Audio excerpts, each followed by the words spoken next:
What's up, everybody? You're listening to the Hustle and Flow Chart podcast with your boys, Mount Wolf and Joe Fier. Check it. Good morning, Joe. Good afternoon, Matt. Are we in different parts of the world? No, but this episode comes out at 7 a.m. Wow, it's definitely, I'm not awake yet. You're not awake yet? I should be rising right around now. Well, thanks for doing this intro from your bed. Yeah. While sleeping. And thank you to the team for posting this podcast right at 7 a.m. Thank you. Appreciate y'all. Yes, there's somebody sitting there at a computer at 6:59 a.m. looking at their watch, waiting to press the button right at 7 a.m. Go! Yeah, that's how it works. What are you doing at 7 a.m., Matt? I don't know. Be honest. It depends. Is it a weekend or a weekday?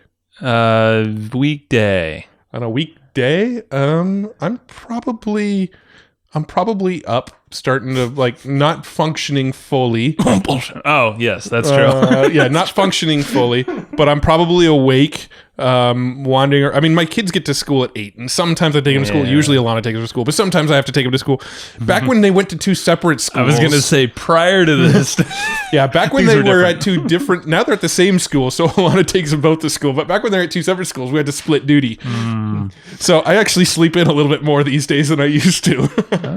Oh, see, the truth is coming out. I love it. Yeah. That's the truth. It's the truth. But at 7 o'clock, I'm typically awake. I may not totally be out of bed yet, though. Same. I'm the same. I'm pretty much the same schedule. Probably going to change with the baby, though, in the house. Definitely going to change with the baby in the house, I'll tell you.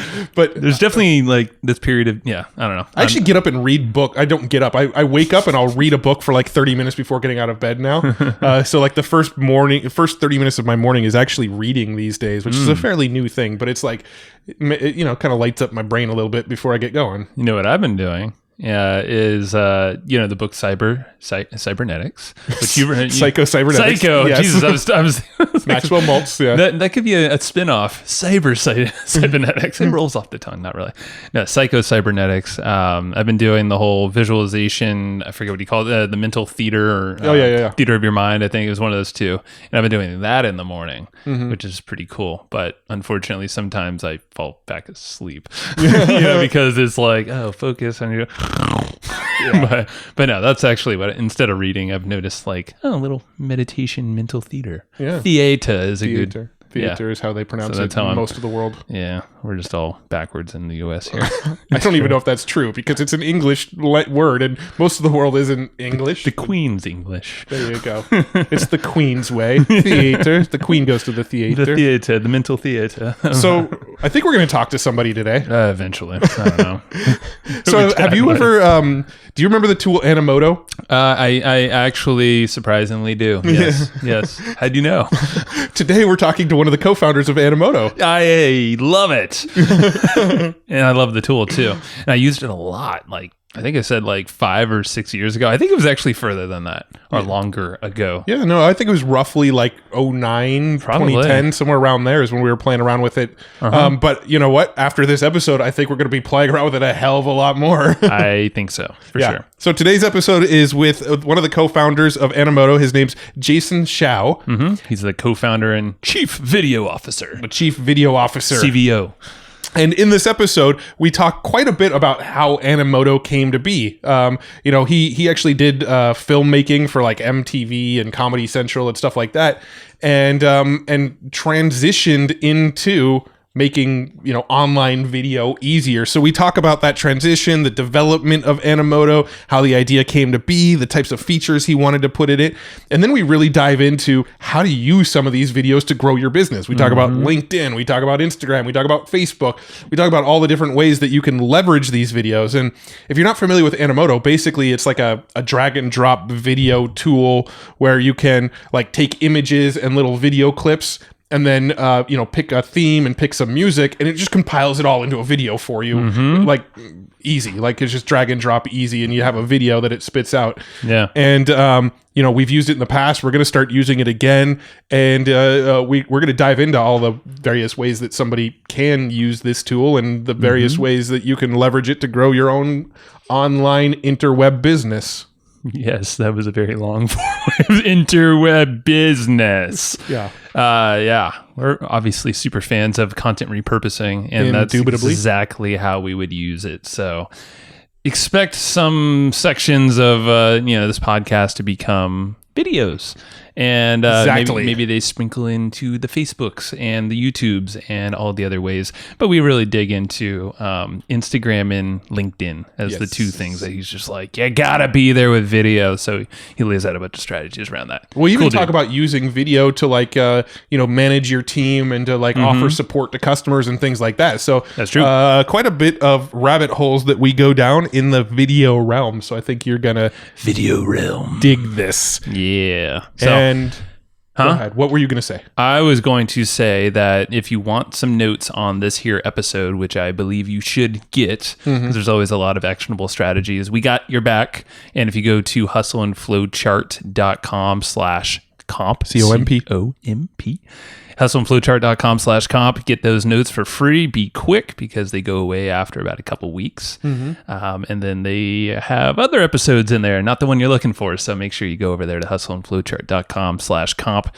Go get the notes because we literally have someone taking notes on this episode. Absolutely. It's not like some transcript thing that's all hacked up with like, Jason's name spelled wrong or Animoto is like, like, no, it's like 100%. Like we got pretty legit note takers. So faux show. Go get them. And also Jason Hsiao, he gave us a special link that's going to give you some cool Animoto stuff. So if you go to animoto.com/hustle, he's hooking you up with some goodies there for those interested in Animoto. So check that out. For sure.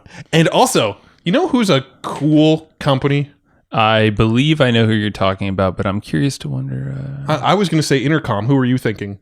It was Intercom. Intercom? How'd you read my mind? I don't know. They're one of the companies that supports our show. Oh, that's probably it then. Okay. So Intercom is pretty dang legit. So, their tools are it's all the conversational marketing stuff, which you've heard us talk a lot about. So there is no room for idle chat in marketing. Have you heard that before? I've heard that from you. Yeah, I just said that. So if email is your only moneymaker, make some room for something that's actually new. Intercom. Ooh, nailed it. Good timing. So Intercom's the only business messenger that starts with a real-time chat and then keeps growing your business with conversational bots and guided product tours. Beep boop. Is that what the sound of product tours sound like? That's the sound of a bot. Oh, yeah. Beep boop. Yeah. Beep boop. Conversational ones though? I thought they actually use words. No, that is bot words. So do I have to understand? Okay. Oh no. This bot actually uses words. Okay. Go ahead. Intercom's continue. Cool. All right. So there's an Intercom customer named Unity. In just 12 months, they actually converted 45%. That's a lot of percents of more visitors through Intercom's messenger. So the little beep boop thing Matt said. So make some room for a new revenue channel. If you go to intercom.com/marketing, that's intercom.com/marketing. You'll love it, and they'll hook you up with some sweet software, and you'll see a whole bunch of ways to use Intercom in your business. You know who should use Intercom? Who? People that want to make more money. Yeah, and we've proven that it actually works. Yeah. This whole conversational marketing thing, people like conversations and do talk to other people. We're all kind of starving for conversations and connection. I agree. Go check out intercom.com/marketing. Let's go talk video and Animoto with Jason. Let's do it. Hey, Jason, welcome to the show. Thanks for having me, and congrats on the success for everything. It's been really fun to watch you guys. Thanks, man. Yeah, the podcast is an interesting beast. It's like this whole space seems interesting right now, which I'm sure you've been watching with Animoto as well. Yeah, I feel like you guys kind of like caught the wave just right. So it's definitely been fun to watch. Or lots of other people are just kind of like floundering all around, but you guys have done it right. So congrats. Yeah. We're also trying to create the wave a little bit. I feel like a lot of times I'm trying to force podcasts on people and create a wave that other people aren't on board with yet all the time. But well, that's part of evangelizing something that you love. Well, it seems like I remember. So like we were chatting right before. I used Animoto, your company, years and years and years ago. It was probably like 6 or so years ago. I was doing a lot of video animation back then, and I think you were the very first or one of the first companies I saw that were doing it right with that space. So I felt like, when you're catching the wave, it's almost like you caught the wave at a really good time back then as well. Yeah, certainly. But then the crazy thing is, literally everything just changes year after year. So just kind of keeping up, because the waves come in waves. Yeah. Oh yeah. As you guys know, the challenges never stop. Yeah. No, I think Animoto was probably the first sort of automated video making tool that I ever remember seeing when I was kind of getting into video stuff online. Can we go back to how Animoto got started? Like maybe what were you doing before Animoto, and where did the idea come from, and what's sort of the evolution so far? Yeah, no, certainly. Well, let's see. I mean, we've been at this for about 10 years. Prior to Animoto, I was actually a TV producer here in New York. I was producing stuff for like Comedy Central and MTV. And so my whole career, I've kind of always been doing video related stuff. And really, it was just a friend of mine here in New York who was working for ABC. We would just get together for drinks every once in a while. We're just always kind of brainstorming stuff. But we always just kind of had this idea that, we're working in this industry where everything takes, hundreds of thousands of dollars and huge teams of people to put out like every minute, every second of TV. And we're like, it just seems inevitable that all this is going to change soon, because kind of everything happening around us was like the internet and mobile. And, it just seemed inevitable. Things like, what if one day mobile was, had internet or had, a camera? And, sure enough, a few years later, all that stuff kind of came to be. But we kind of just knew that things had to change, and we had no idea what we were diving into, but it seemed like something that we wanted to get into. And we really kind of started off the whole company just as total kind of technology and product nerds. We were just like, let's lock ourselves in a room and just do cool shit and see what happens. And it's been kind of a journey from there. But in the beginning, it was like, yeah, what if you could just press a couple buttons and have something that looks as awesome as you would see on MTV? And I have no idea who would use it, but let's just go make it. And here we are today through lots of ups and downs. Wow. No, that's interesting, man. And you're the co-founder and the chief video officer. Is that your? That is my role now. Yeah, although I've kind of played a few different roles, in the company along the way, but I am the chief video officer. I love that. Now, was the concept of Animoto when it first came out? What is it? The kind of the same?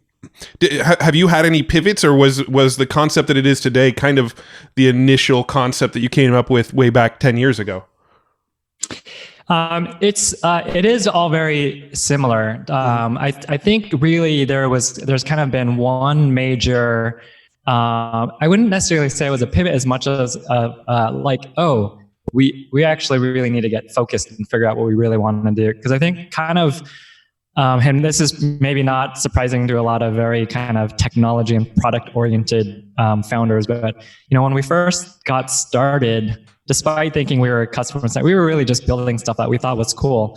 And the great thing was, in the early years, the first couple of years, it actually turned out that kind of a little bit of everyone was making video, because we kind of just said, well, we kind of started with photos because we figured everyone has photos and music, but we never said editing or anything like that. So it was just kind of a fun way to just turn all your stuff into something almost like an MTV music video. And it turned out that a lot more people started using it than we thought. We had like schools, nonprofits, businesses, photographers, travelers, bloggers, skateboarders, all sorts of people using Animoto. And so for the first couple of years, that actually seemed and probably was amazing.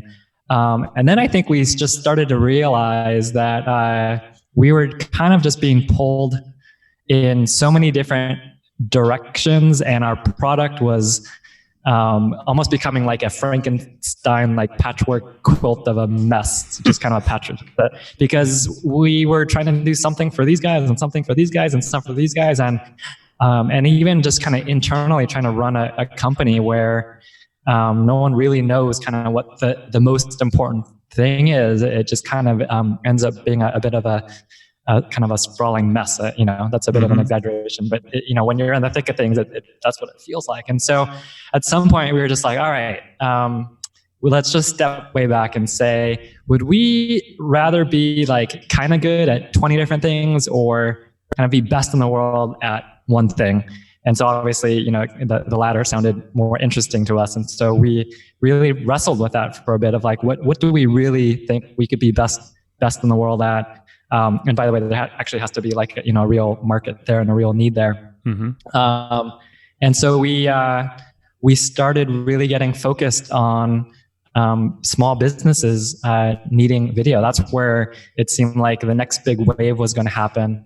Something that we were passionate about because we're kind of a small business ourselves. And so just to kind of make other people's businesses, help their businesses grow and come alive was just super interesting. And it seemed like an actual market where people would, you know, we could actually build a real business around. And so that's what we got, you know, really focused on. And in fact, we started to try to evolve our existing product, and it was just so hard because we had built the original product on a completely different premise. It was a lot based on like music analysis and perfectly visualizing what was going on in the video, depending on exactly what was happening in the music. So you could put like a hip hop piece and a classical piece, and you get two totally different videos. I mean, it was really cool stuff. Just something that no one actually really cared about paying for, but we thought it was cool. And we had patents and everything, so we thought we were so cool, but turned out there was no real business around some of that stuff we made. But then we literally started from scratch, and that was really hard to say. We have to build. We said something like this. We said, if we woke up one day and someone else had built some product that we would just basically like cry, what would that product be? And how about instead of waiting around for that to happen, let's just try to build it. And we thought it was going to take a year. It took us like 2.5 years. So it was definitely kind of a big, you know, investment. But we took a lot of inspiration from stuff happening around us. Like we saw Squarespace and Wix and all these other kind of like drag and drop builder type products. And we're like, yeah, that seems like that's kind of what we've been trying to do. And so if it's happening with websites, if it's happening with email, you know, what can we learn from those industries? And you know, we've always just believed that video is going to be one of the next big waves of what, you know, businesses really need to kind of, to add to part of their kind of marketing arsenal. And so, you know, that whole kind of awakening, I guess, or kind of step into maturity or puberty, I guess. I think we're still immature in a lot of ways. That was like 4 or 5 years ago. And so now it's great. Now looking back, we're like, okay, all that hard work and hard decision making was really worth it, because now we feel like we're kind of in our zone, and it's a fun place to be.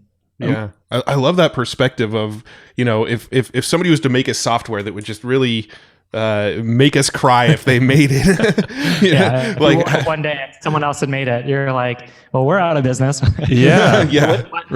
What would that be? It could have been me. Yeah. Let's beat our non-existent yet competition to the punch. Yeah. It's almost kind of like, what would it take to disrupt yourselves, right? So it was almost like that kind of mentality.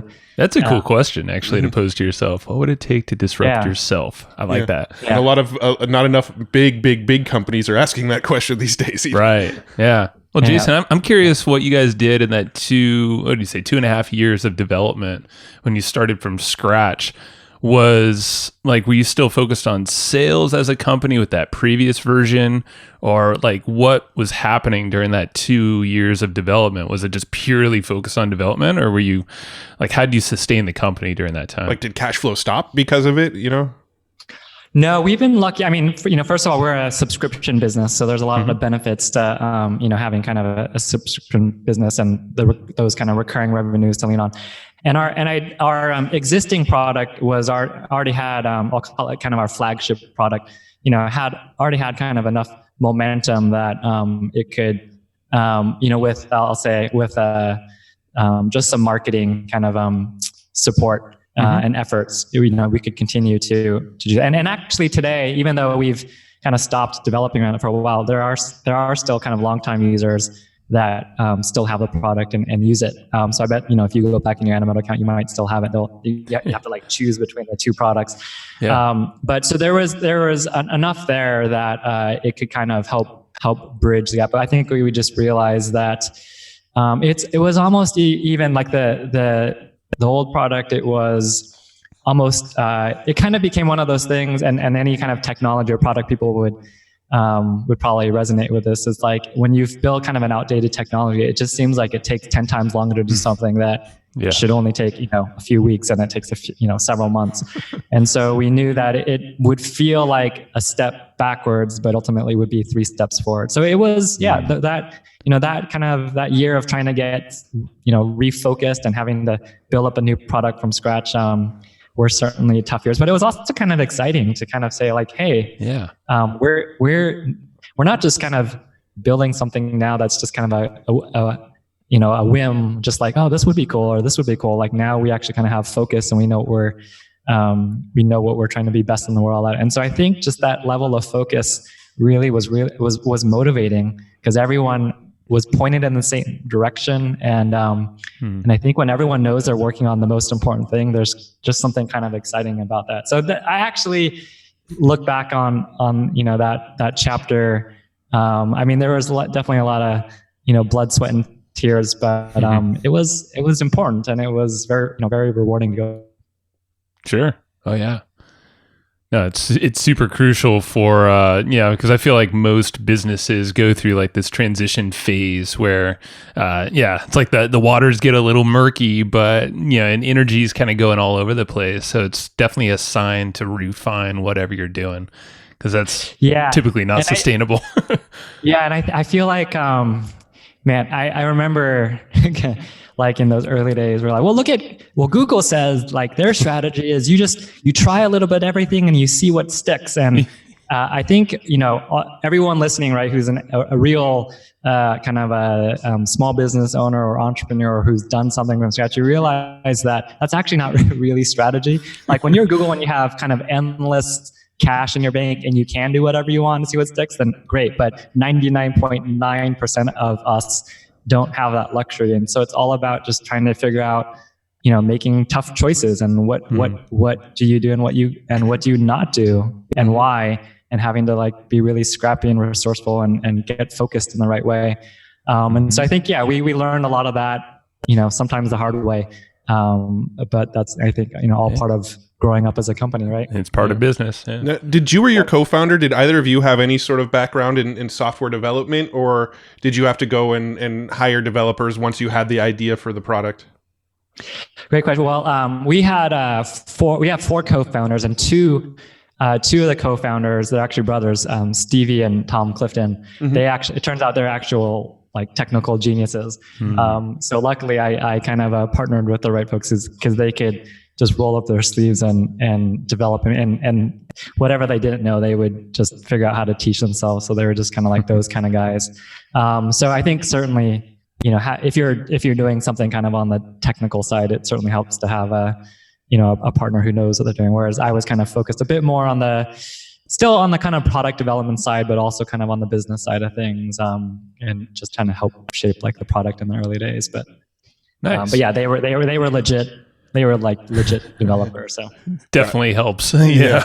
I always like hearing that Genesis story, because I know, when people think of ideas for software, that's always like the hardest thing is I've got this idea, but now what? And then you start going and talking to developers, and you'll go and talk to a developer and they might quote you $50,000 to develop out this software for you, and that's they're probably coming in under budget. If they're telling you that much, they probably actually need more than that, and then just people never get the wheels moving. They never take that next step because it's a scary leap of faith to go down that path. So it's awesome that you managed to find some great partners that could carry that load of the business. Mm-hmm. Yeah. And the other thing we did that's a bit more of like the stuff that people don't actually tell you when you're trying to figure out how to start a business. This is kind of like a bit of like the step by step. But it's not like we just like had the idea and we quit our jobs and like let's go for it. We started working on it on kind of nights and weekends to try to prove it out, and then. Everything was kind of like 1 year at a time. Like, so let's say, okay, let's give ourselves a year of working nights and weekends and see if we can actually do technically what we think we want to do. And then kind of once we hit that spot, we were like, okay, well now what should we do? How about we give ourselves 6 months to see if we can ask our friends and family for some money and see if we can get enough money to support ourselves for 8 to 10 months in New York. How much would that be if we had to live off literally as the minimal life in New York, eating top ramen for 8 to 10 months? How much? Okay, so if we could raise that, okay, then we can quit our jobs. But then let's give ourselves 1 year to see if we can actually start making some money. So it's all very kind of step by step. It wasn't just like, let's just tell our boss F you and go, buy this giant building and start a big company. Unlike most startup owners or founders, that's kind of their MO. You have a ping pong table before the software is even ready. Yes. Jeez, that's scary. Whenever we see that, we're like, no, don't, please don't. Well, cool. No, let's now Animoto has definitely gone through its iteration, its phases, and all that stuff. I guess give us some of the highlights of the software now, and then I think it'd be cool to transition into what you're seeing as like working best with video online, different social media networks where you could distribute all that stuff. So let's start with Animoto. Yeah, well, I mean, the basic premise is how do we give people who literally have zero experience with video the ability to create powerful and professional videos, and literally just kind of drag and drop. Animoto's based on basic building blocks, right? So it's kind of almost like a toy. There's like no way you can actually create a failed video. You're just dragging around these big building blocks. And I think and similar to this trend that we've seen of these builder type of products, and most notably with like the website builders is. It's not only building block based, it's also, typically you have templates, starter templates to choose from. And it's a WYSIWYG experience, meaning what you see is what you get. So it's real time. You're seeing it being put together right in front of you. And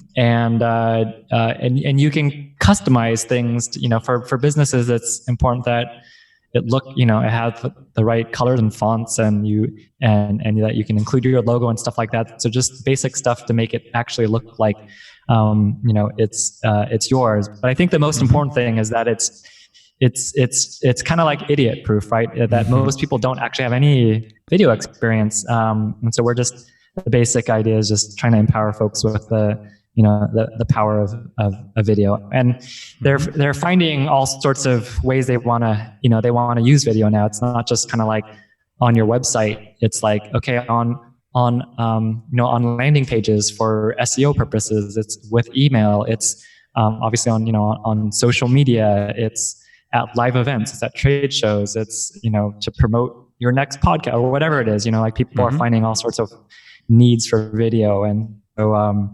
The nice thing is just being able to kind of trying to keep up with that never-ending demand for what people need video for, and how to kind of pair our expertise with what they need so that they can kind of shortcut their way to success is what we're trying to do. I think that's great. I'm curious if there's any like real interesting or creative ways that you've seen it being used that maybe you didn't initially think it would be used in this way. Good question. We'll certainly see people like get really creative. I think that one of the things I wasn't really anticipating is people actually using it like in store displays or like at actual I don't know events or trade shows, because I just always thought these are videos for the web. But it's funny that sometimes like I'll walk around New York and sometimes I'll just see like I was at a deli in the East Village and they had like a Animoto video of their various kind of deli foods playing on the screen. I was like, that's really funny / cool. I would never thought like a deli would need a video in there. But they're all trying to figure out how to just stand out and be different and look professional. So I guess there's just it's your imagination is the limit. So. Well, that almost like that proves your mission even the best is like, hey, someone in this deli in New York that you didn't know and are probably not internet savvy, most likely, you know, at least not digital marketers, all that stuff, video producers, and here they are producing something with Animoto. Like you said, it's idiot proof. So it's like if it's just building blocks, then awesome. Yeah, everyone can use that. Yeah, that's cool. Yeah, good. I was gonna say, I imagine you've probably seen some people using it like in the adult industries as well too. Hey, but you know, we don't have to go down that path.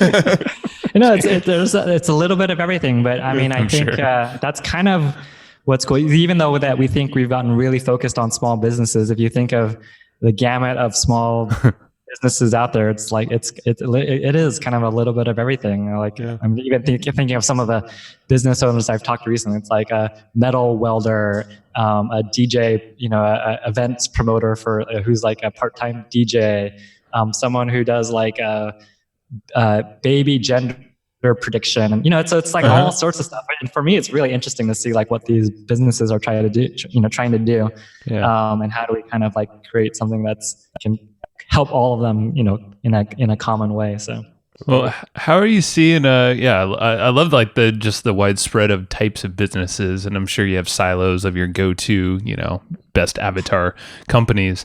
I'm curious of any, you know, like on the marketing side. So after they produce the video, have you seen anything really stand out as like, oh man, like that crushed it in terms of marketing that video? Maybe it went viral, quote unquote, or really brought in some good results for that client of yours? Yeah, no, it's interesting. I think one of the things I feel like has been a big aha for us in the last couple of years is it's almost kind of like the anti kind of viral messages that a lot of folks out there are saying. So I'll kind of give you an example of when you go to these marketing conferences, or when you listen to some of these business podcasts, people will be like, all right, everyone, look at this video that we did. This video got 16.9 trillion views. Actually, now it's 17.8 trillion. So all you have to do is do something just like this. Make sure it's hilarious, or make sure you just capture Beyonce at that exact moment and turn that into a meme, right? Or make sure you think like Steven Spielberg and tug at the heartstrings, right? And you're all excited, and you listen to the stuff and you start writing it down, and then you go back, you know, to your office and you kind of like start looking around, and you're like, you know, unsurprisingly, nothing actually looks hilarious, and look at your boss, and he doesn't look anything like Beyonce, and you're just like, and what? And by the way, you know, we're selling insurance, so how are we supposed to be funny? So it's like a lot of the stuff that people are saying about what makes for a successful video just doesn't actually relate to, you know, to 99% of us, right? Like, of course, if you have access to, you know, Beyonce or anyone like, I know, like DJ Khaled, where every word out of his mouth, even if it's kind of like sitting in a hot tub, is like internet gold, then great. You should be, or you have access to some super amazing ad agency that has a track record of hilarious, you know, stuff, then great. But most of us, which is like probably everyone listening, we don't live in that world. And so it's trying to like figure out how do we talk to real businesses and real marketers and real business owners in a language they understand. And it's not actually about, you know, being the most funny. It's you know, I think I'd much rather have, you know, I think a lot of folks would say they'd much rather have a video that just resonates with several thousand people that actually matter to them most, than to kind of, you know, have something that's hilarious but has nothing to do with their business, and, you know, doesn't actually do anything for them. So I think it's just trying to teach people about, you know, or just kind of have that discussion with folks about what matters, what does your audience care about. And I think and I think too, it's there's kind of with the explosion of content and social media, there's also been kind of a, you know, I guess an explosion of distrust and mistrust, you know, because there's just all sorts of crap out there. There's more noise. So, yeah, a lot more noise. And so it's like, how do we, you know, for a lot of these businesses, like they're trying to figure out how to connect with their audience in a genuine way. So talking about, like there's a lot of people where like authenticity is a buzzword, but but what does that actually mean? Like, what am I supposed to do to actually convey myself in a more authentic way? So I kind of feel like that our job, my job, especially as someone who's just trying to like talk with these businesses, like it's kind of like video marketing for the rest of us, not for Beyonce's social media manager, right? Yeah, it's a good angle. And you brought up a good point, and this is, we see this in podcasting, is you don't need the millions of listeners to have a loyal following that takes action, that spreads your message around, that buys your stuff. Like if that's the point of the podcast, it's like you could just have a crew of like, maybe it's just 300, 500 people that are just consistently listening, they're subscribed. It's just like with video, YouTube channel, you don't need the millions of subscribers, just like the 1,000 folks. You can create a great business with that alone. Yeah. And I think one of the biggest changes that's happening to just marketing, right, in the last few years, especially kind of with social media, is the reason why I think that some of this stuff about, number of eyeballs or, big number of viewers is because that's kind of like the world that we came from, where, okay, there's a handful of Super Bowl commercials or there's one billboard. So you have to really figure out what's the thing I can do to appeal to the, to the biggest number of people, in the hopes that, 0.1% of those people might do something or come to my website or whatever. And because that's just how kind of marketing and advertising, worked for dozens of years before social media. But the amazing thing that's happening now is it's kind of twofold. One is, we no longer have to, as businesses, we no longer have to actually kind of sit around and wait for people to come discover us and get to our site, right? We have the opportunity to take our message to where the conversation is already happening, and that's on social media, right? So it's just a totally different mindset. And more specifically, what social media has brought is this just crazy ability to get super targeted. So for example, like you could post a video, on Facebook, and you could say, I want this video seen by everyone within 10 miles of 15 Grand Street, San Diego, between the age of 22 and 35, who's female and who has an interest in running, nature, and kids, or I don't know, whatever. But you can get that specific, and you can say, between the hours of X and X or whatever. And it's so because we have that level of precision with targeting, we can just be a lot more precise and kind of efficient and economical with our efforts, instead of kind of the old world of marketing, which kind of caused like spray and pray. It's just like do something big and hope something happens. But now we can say, hey, I actually happen to know that, because I have a shop on Grand Street in San Diego, that I should probably target the people that live in that area, instead of wasting a bunch of time and efforts on something where someone's laughing hilariously in Australia. Like, well, great, but that doesn't do anything for my business. So yeah, no, you brought up a cool strategy that we know works extremely well with like Facebook ads is very targeted ads around a geographical location. Like there's a buddy of ours that does a lot of Facebook ads called named Kurt Molly, and that's his strategy. He'll go to events, specifically ones he's speaking at, and will run these ads in a geographical location. Maybe it's just like that address for the period of the conference, and he gets so much. It's like way better than sponsoring or having a booth where you're paying, maybe $10,000. But with Animoto, you can create a very laser targeted video to that group, run an ad, and then it's like, instead of the spray and pray, it's like very narrowed down, and your efforts are a lot less too. You're talking to the right people. Yeah. So I think that this whole mindset of just like kind of like the most eyeballs isn't actually the most important thing anymore. It's about how relevant can you be to, the people that matter most. And it's pretty when you just kind of think about what's happening, it's pretty amazing to think how game-changing social media has been in general. Like the fact that some small beauty company in the Midwest. I mean, there's one, Click and Curl. I think it's like they're a 10-person company in Wisconsin or something like that. They can have a video seen in the same, thumb scroll as, Dior, some international powerhouse with $100 million marketing budget. Like that's just crazy. That type of opportunity never existed before social media. So everything is kind of changing. And I think just kind of coming full circle, the idea of like the Super Bowl commercial and how many eyeballs can you reach? That works for some companies, but for most companies, we're kind of at a smaller stage, and we're trying to figure out how to make the most of our very limited dollars, right? Yeah, it works well if you're selling beer or junk food, but most of us aren't. So it's the wide market audience. I'm curious if there's been any other things over the last 10 years that you've sort of witnessed the evolution of. You mentioned earlier on that you're kind of, you have to kind of keep up with the trends and the changes to the platforms and the way people are using video. Are there any other changes other than the ones we've already discussed that you've seen evolve over the 10 years of doing this?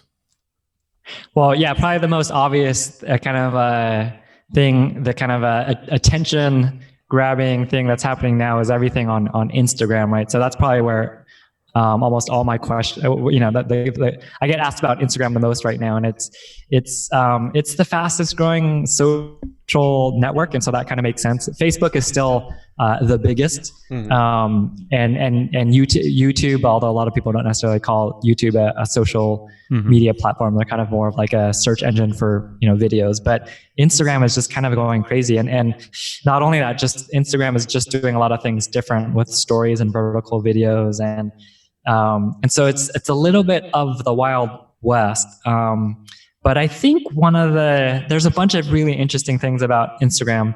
The fact that it's probably the first platform that truly is kind of both mobile first and video first, and kind of the way that it's evolved. But I think one of the craziest things is that there's a stat that's something like 80% of Instagram accounts follow a business. Wow. And you're thinking like, wow, it used to be just like in all these other kind of,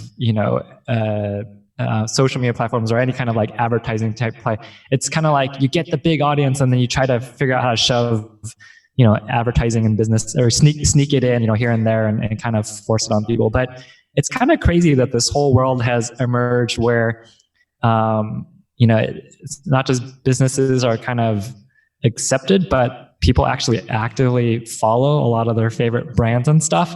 And so that's pretty fascinating that 80% of Instagram accounts actually follow a business. And just the amount of time that people spend on, I think it's something like the average Instagram user spends 53 minutes on Instagram a day. Oh, wow.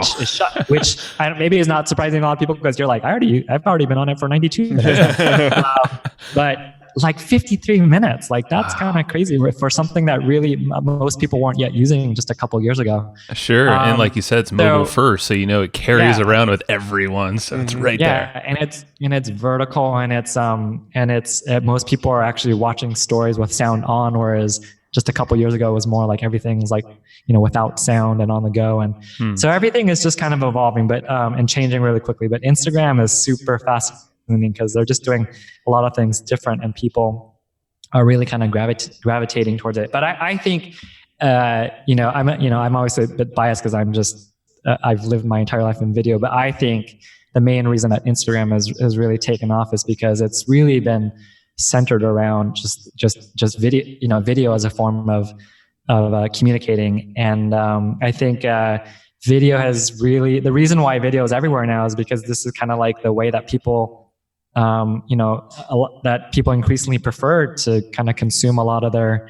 information. So as businesses, we have to learn to remember to, increasingly communicate stuff the way that people want it. Our message, our content, our ideas, our information.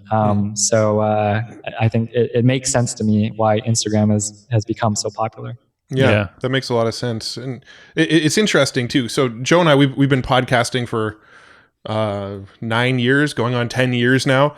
And I swear in the first 8 years of that, I could probably count on one hand how many times the topic of LinkedIn has come up. Nobody was ever really talking about it. And just in the last 9 months, we've probably had 10 or 12 people come on our podcast and talk about how well videos are doing on LinkedIn as well. So, that's something that's really interesting to me too, because I kind of felt like LinkedIn was in favor for a little while and then it fell out of favor. And now just this year, all of a sudden, LinkedIn is sort of having this resurgence. Is that something that you've also kind of been seeing among users of your platform? Yeah, I've heard that a lot, and we've been we run like tests all the time and been experimenting a lot. And essentially, LinkedIn has, I mean, because they've seen everything, the success of Facebook and their emphasis on video and the success of Instagram and YouTube, and it's, I think they've smartly so have really invested a lot in supporting video in the way that businesses need. And we know, because we talk to those guys a lot. We're actually partners, marketing partners with them, and so we know that especially in the last year or so, they've been investing really heavily in supporting video and the type of tools that businesses need to to use their video successfully. And now that they've made that investment, they're also starting to really favor video content. And so that's why in the last few months, especially, you're seeing a lot of companies have a lot of success with that. And it's still kind of early days for them too. There's a lot that they're trying to do. But I think it really comes back to that, which is video is how folks, video is kind of what stands out. And video is how people want information. So if we need to be able to make sure we arm businesses with the tools to communicate that way. LinkedIn is interesting too. It's especially, I think, a lot of folks are like, yeah, but Facebook, Instagram, that's kind of more for B2C, right? Well, what if I'm a B2B company? So certainly anyone who's any type of B2B company or involved in sales in any kind of way, like LinkedIn is. I used to say Facebook, just start with Facebook no matter what. But I'd say probably starting this year, it's like if you're B2B, make sure we start with LinkedIn. And Facebook is still has a lot of sophisticated tools to get to the right people, but LinkedIn has really come a long way.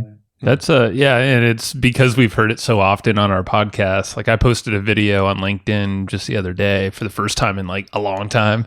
And I immediately noticed there are different people. There are friends of mine, and of course, a lot of people I don't know that are on there, but I don't normally see them pop up on Facebook, even though I'm their friends there. And then Instagram has its own like groupings of people. So there's all these like audience pools. And if you're not distributing your content on these channels, of course, you could pick one to like favor the most.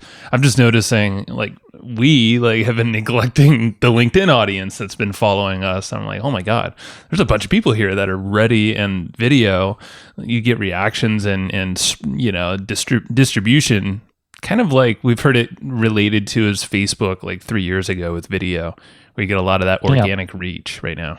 Yeah.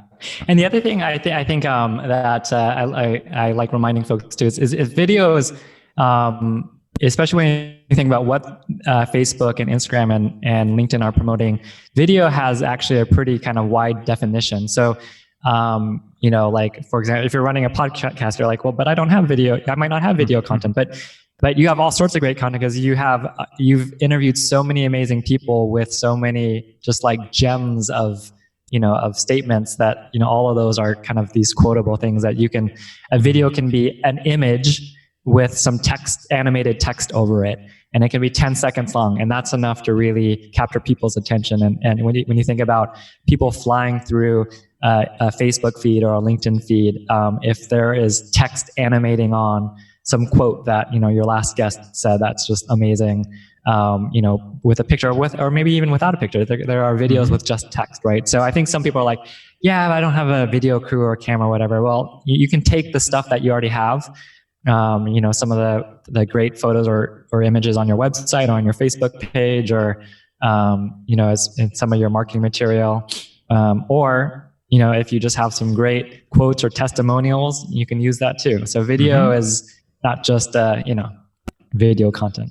Yeah, no, I think that's super important. I'm curious about LinkedIn because you said you guys work closely with them on that. Are there specific ways to best optimize your videos on LinkedIn when you post? Are there certain, I guess, principles that you would recommend folks to use when posting on LinkedIn to get the best results? Yeah. So, I think here's one kind of broad kind of statement across all the platforms, and then I'll kind of answer specifically with LinkedIn. One thing I see folks doing sometimes who are new to videos, I'll take the same video and kind of they will plaster it all over all of social media. And while you can do that, I think what's important to remember is that folks actually use these platforms differently, right? So if we think about like Facebook or Instagram, Facebook people are they're going there to for updates. They want to know what's new. Mm-hmm. On Instagram, people are looking for inspiration or something that's what's interesting. A lot of times people are like killing time on Instagram. That's why like visual content works so great on Instagram. They're looking for something inspiring. On Twitter, it's much more like what's current, like what's literally happening right now. Mm-hmm. So you might be like, I'm about to go, speak on stage at this, hope to see you. And YouTube is, like we said, is almost kind of like become like almost like a search repository for video. And people are going there to be educated. They're looking for something to learn. Mm-hmm. And so you think about how people are using all of these, and it's important to kind of cater your kind of content to how people are using these different platforms, and not just kind of plastering the same video across everything. So on LinkedIn specifically, people really are, the main thing people are on LinkedIn to do is actually network. And that kind of happens in two forms. One is for folks that already know you and are familiar with you, is making sure that we're kind of keeping them kind of abreast of what's happening in our world or with our business. And then there's the networking of just people who don't know you or don't know anything about you. And so in general, I think that falls into kind of two types of content, or two types. There's what's the type of content you can put out there that it doesn't actually matter if they know anything about you. It will be interesting and valuable to them, right? And then when people get to know you or take interest in you, what's the type of content that will make them even more interested in you? And if you think about that, like, how do I use video to create interest? How do I use video to convert interest?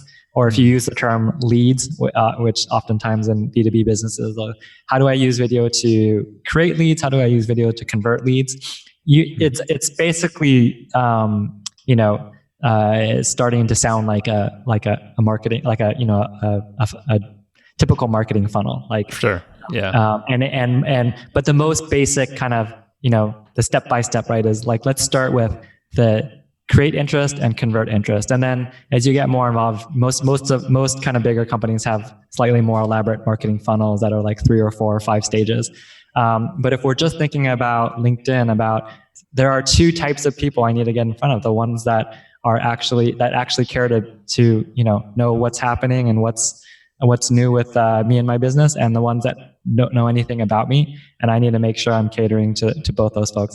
And then I'd just say, like, just remember, like, LinkedIn is not any different from a lot of other social platforms where people are, kind of increasingly short on attention, and they're flying through their feeds faster and faster and faster every month, every week, every day. And so just remembering, like, keep things like less is more. If you made a video that you think is, that's 60 seconds, I bet you could do an even better video of that same stuff in 30 seconds. Or if it's 30 seconds, make it 15 seconds. And just remember that 1 second on the internet is actually kind of an eternity these days. And one of the pieces of advice that I get most annoyed at sometimes is it's back to like the Stevens, like, think like a director, like we're telling stories on the internet. And I'm like, no. This is actually very different, because unlike Steven Spielberg, where your audience is going to be in their seats at the end of that 2-hour movie, and you can save the best for last.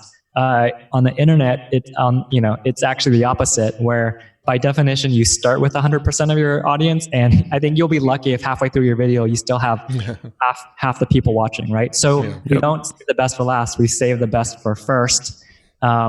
And we go from there. So it's there's just kind of basic things like that we have to remember, that video on LinkedIn, video on social media is not the same as sitting down and as watching a Steven Spielberg movie. So you're not producing a 2-hour masterpiece. You're producing a quick message to keep communicating with your audience. Right. Yeah. So I'm curious this might be one workflow, this might be two different workflows, but let's say somebody just released, a new piece of content, like a blog post or a podcast episode or something like that.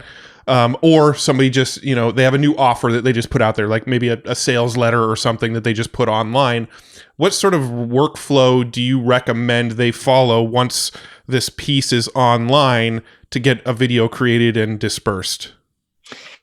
That's a great question. So anyone that has any kind of regular output of either physical product or virtual product, or like in your guys' case, like actual episodes or something, you all have kind of an unfair advantage because you have just stuff to regularly work with. So it's about kind of like figuring out how do we build this into our workflow and making sure that for every new product that comes out or every new episode or every new something, book that comes out, that I'm kind of following the same formula of creating something to kind of include as part of my marketing arsenal. And ultimately what we're trying to do, right, is kind of create awareness around, we're all trying to promote something, right? So if you have a new product or a new episode or something comes out, it's like, okay, thinking about a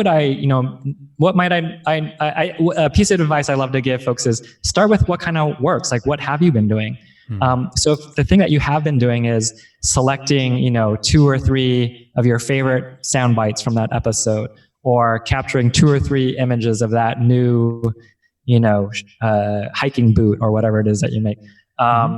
Take that stuff that already works, that you're already kind of posting, and turn that into a video. In many ways, when you think of video as not like this whole new type of marketing, but really just kind of a way to amplify what you're already doing, it actually becomes much less stressful and anxiety filled. It's like, let's take what already works for you and turn that into it. So if there's a blog post, how are you already kind of promoting that? If you already have images that you're using in that blog post, great. If there's already kind of quotes that you're surfacing or making bigger or that are really important, then use that. Are there stats in your blog post? Like, let's surface those because people love stats. So it's kind of like this mentality of like, let's think about what already works and start there to kind of with that content in our video. I'd say kind of another great workflow thing, and I'm kind of I think probably a lot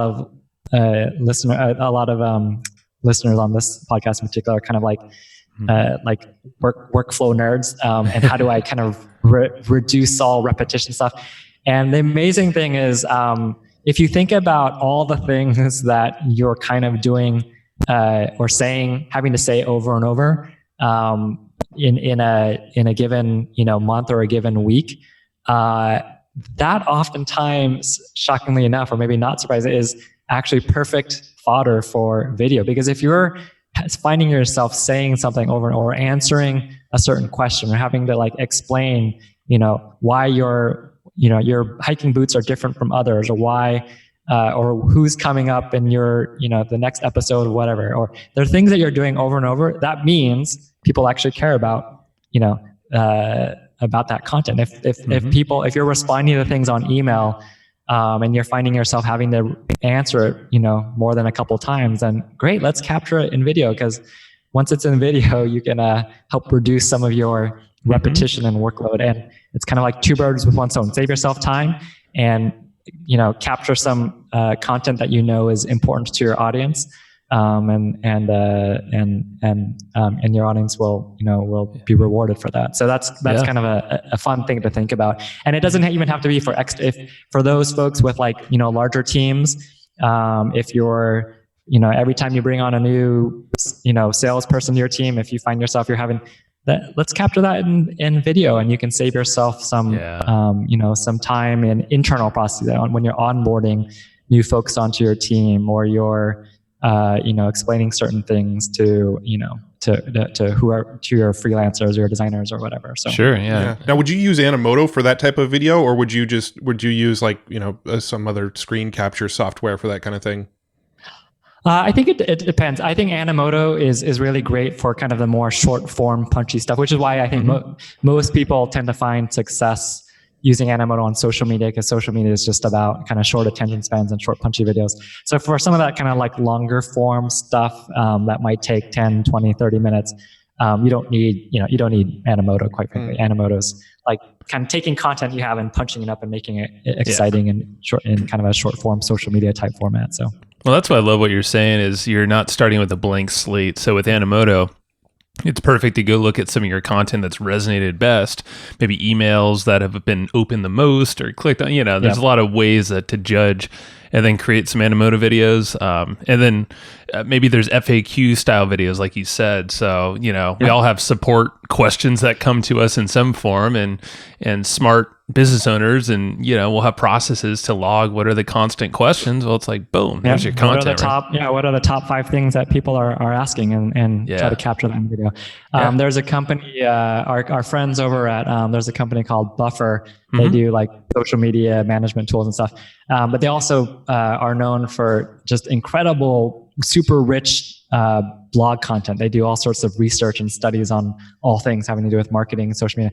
And they were trying to figure out how to get in the video. And so literally, all they did is they sorted, all their blog posts, and they started with the top, like 4 most popular blog posts, and they started creating videos out of those. And some of them were just kind of either short recaps of what was in the blog post. Some of them were like just teasers. And like, if you want to learn more, click here.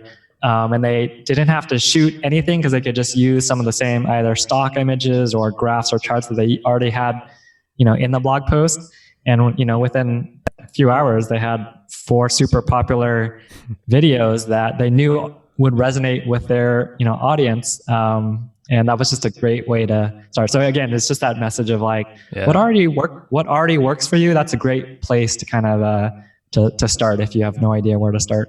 For sure. Yeah. And that's exactly what we always recommend too. And we do ourselves with the podcast. And we're like, you create the content, you work so hard to create it once. Why have to redo it all over again? It's like just leverage the good stuff out there. Yeah. I mean, we'll literally just take our blog posts, our written blog posts, and just literally make a video of the identical content that's on the blog post and use it on YouTube. And usually if it does well as a blog post, it does well on YouTube as well. Oh yeah. Yeah, and you think about just all the different ways that people are, right? I mean, why podcasts and why you guys have ridden such a huge wave is everyone's just on the go, right? And so everyone's on the go, and some people can actually, if they're on the subway, can actually look at their phones, and so that's why videos. A lot of people are driving or just walking from place to place, and so there's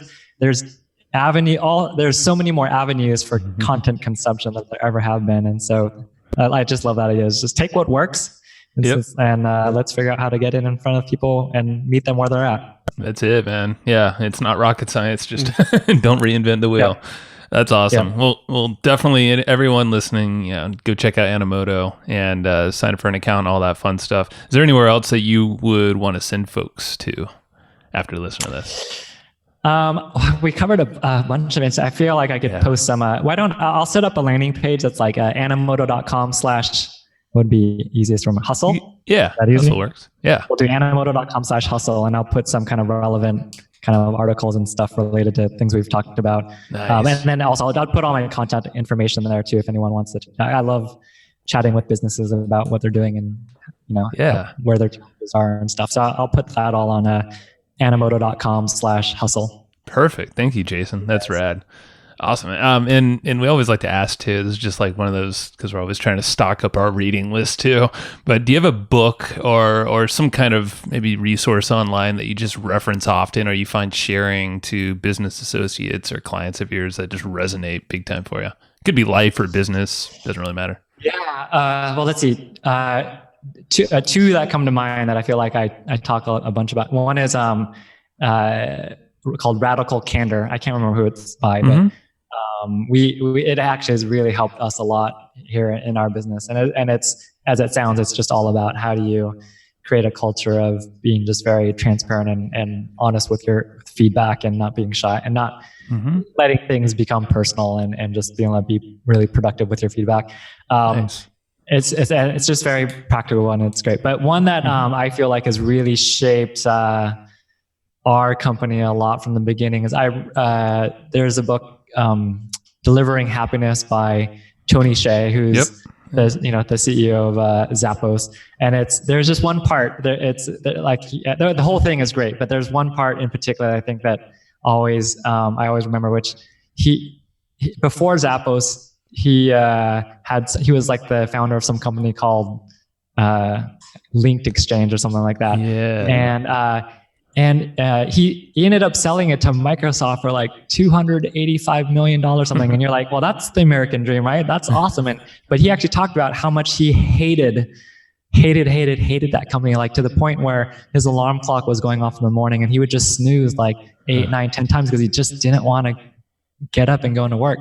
And a lot of it, there's a bunch of stuff, but it just kind of, a lot of it was just about that he hated the people there. They were just like bad people. It was very political. And I was always like, well, dude, you're the founder, just change it. It's your company. But you kind of realize that at some point, a company's take on the life, the culture at a company takes on a life of its own. Yeah. And so not to kind of like take that for granted in the early days. And, life's too, when you're spending most of your time, at work, life's too short to kind of like be at a place that you hate. So I just always remember that, and that kind of impacted me a lot in terms of like how we've built Animoto and to be a place that people actually want to be at. So that's smart. Yeah. And Matt and I had the honor to go there, and we took a tour of Zappos before. Oh, you did? I did that once too. It's awesome. I love that. It's super cool. And you could see, like you said, the culture is insane there. Like there's like jungles and stuff made inside the offices. I mean, we went there years ago, so it could have changed now.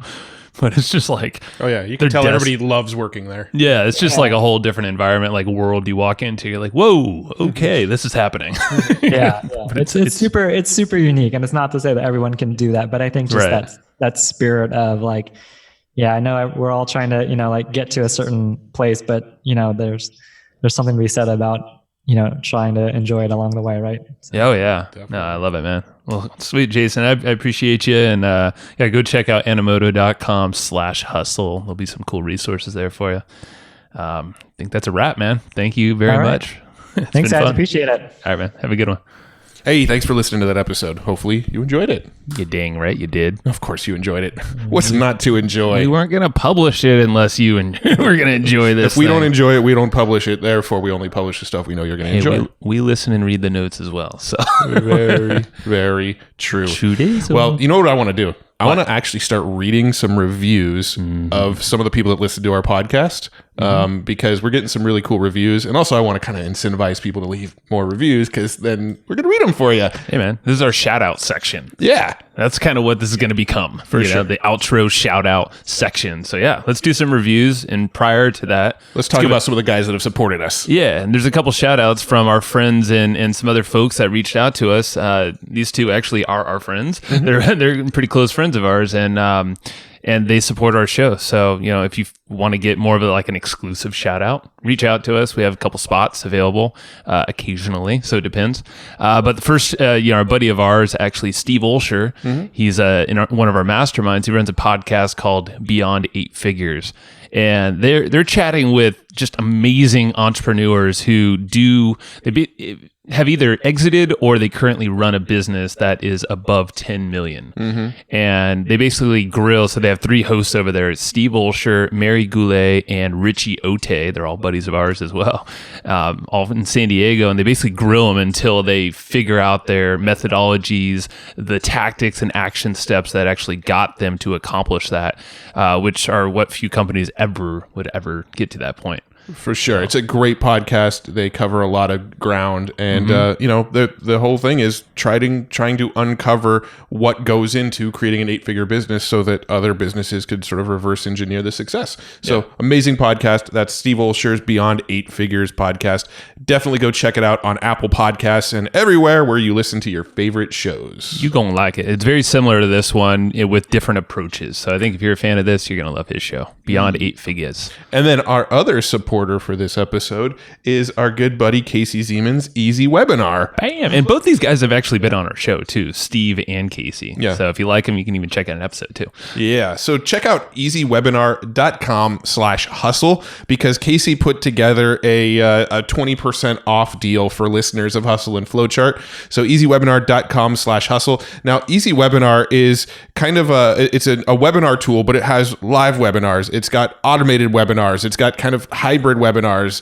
It's got all sorts of, social media functionality. It's got, it's pretty much like the only webinar platform you would ever need. It's got everything all in a single platform. A lot of the other platforms, you got to buy one product to go live and one product to go automated and one product if you want to, and this one is just, you get Easy Webinar, you're covered. You got it all. So if you want Easy Webinar, get it for 20% off. Go to easywebinar.com/hustle. And again, I just want to thank our partners and our supporters on this show, Casey and Steve. We love you guys. Let's go talk about some of these cool reviews we're getting. Yeah, let's get into them. All right. So here's the review we're checking out today. Today, we're reading our first ever, I think only it is 1-star review. And everyone can look this up and bring out the pitchforks. Here we go. We're gonna we love all of our reviews and we love all of our feedback. So thank you for taking the time to give us this 1-star feedback. I mean, we're going to give you our feedback on your feedback, but we're happy that you gave us feedback. So feedback is very welcome. Yes. So this review comes from Carrie in Canada.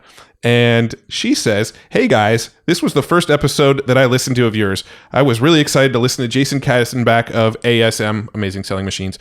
I have to say that your intro was so long and annoying that I almost stopped it. Wow, mindless droning on about a lot of nothing. Won't tune in again." So thank you, Carrie.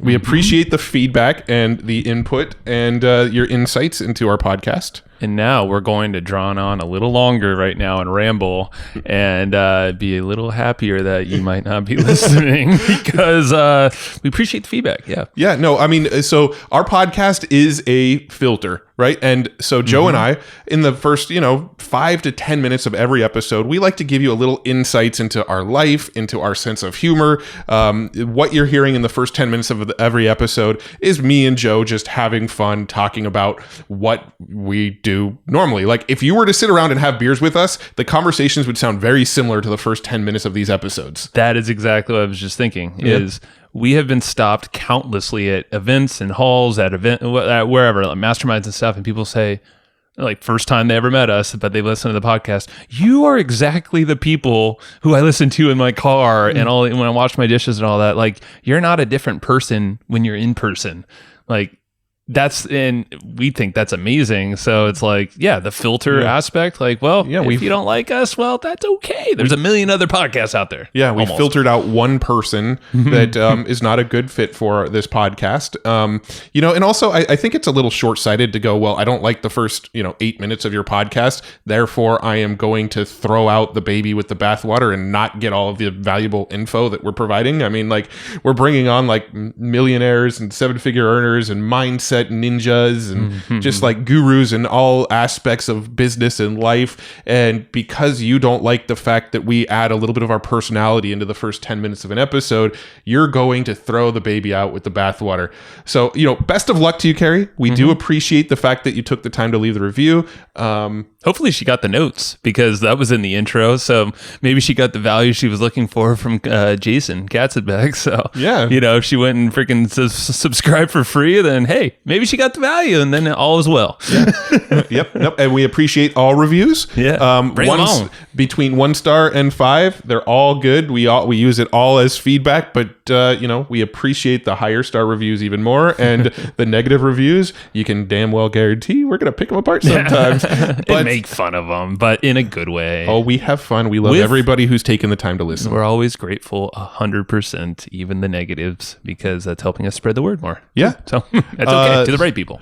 But yes, thank you to everybody who's left reviews, especially the ones who enjoy our show. And, even the ones who don't. But, thank you everybody who's left reviews. Keep them coming. We're going to keep reading them and having fun with them at the end of these shows. So thanks very much. Love y'all. Thanks everybody for listening to this episode of the Hustle and Flowchart podcast. Before taking the time to listen, we want to give you something a little bit special. every single episode that we do, we actually have somebody on our team take notes. We basically have a Cliff's Notes version of every episode where you can go and find all of the tips and tactics that they laid out, all of the resources that they laid out, all the good stuff from this episode. We actually have a nice simple notes version that you can find on our website. So go to evergreenprofits.com, find this episode that you just listened to, and give us your email address and we'll send you the notes. Thanks for listening. Go get it. Wiki.